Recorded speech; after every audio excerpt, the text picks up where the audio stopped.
നമസ്കാരം. നാടിനെ വിറപ്പിച്ച കുറുവ സംഘത്തിലെ പ്രധാന പ്രതികളെ ഇപ്പോൾ പോലീസ് പിടികൂടിയിരിക്കുകയാണ്. മണ്ണഞ്ചേരിയിൽ മോഷണം നടത്തിയത് കുറുവ സംഘം തന്നെയാണ് എന്ന് ഇപ്പോൾ പോലീസ് സ്ഥിരീകരിച്ചു.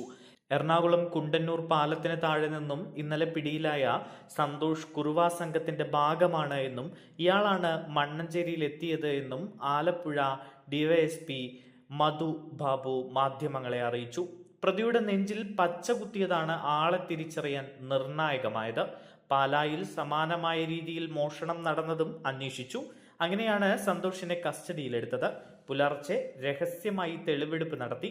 മോഷണം നടന്ന വീട്ടിലെ ഇരകൾ രാത്രിയായതിനാൽ മുഖം കണ്ടിരുന്നില്ല. കുറുവ സംഘത്തിൽ 14 പേരാണ് ഉള്ളത്. പ്രതിയെ പിടിച്ച കുണ്ടന്നൂരിൽ നിന്നും ചില സ്വർണ്ണ ഉരുപ്പടികൾ കിട്ടി. ഇവ പൂർണ്ണ രൂപത്തിലല്ല, കഷ്ണങ്ങളാക്കിയ ആഭരണങ്ങളാണ് ലഭിച്ചത്. സന്തോഷിനൊപ്പം കസ്റ്റഡിയിലെടുത്ത മണികണ്ഠന്റെ കാര്യത്തിൽ വ്യക്തത വരാനുണ്ട്. സന്തോഷിന്റെ അറസ്റ്റ് ഉടൻ രേഖപ്പെടുത്തും, കസ്റ്റഡിയിൽ വാങ്ങുമെന്നും പോലീസ് വ്യക്തമാക്കി.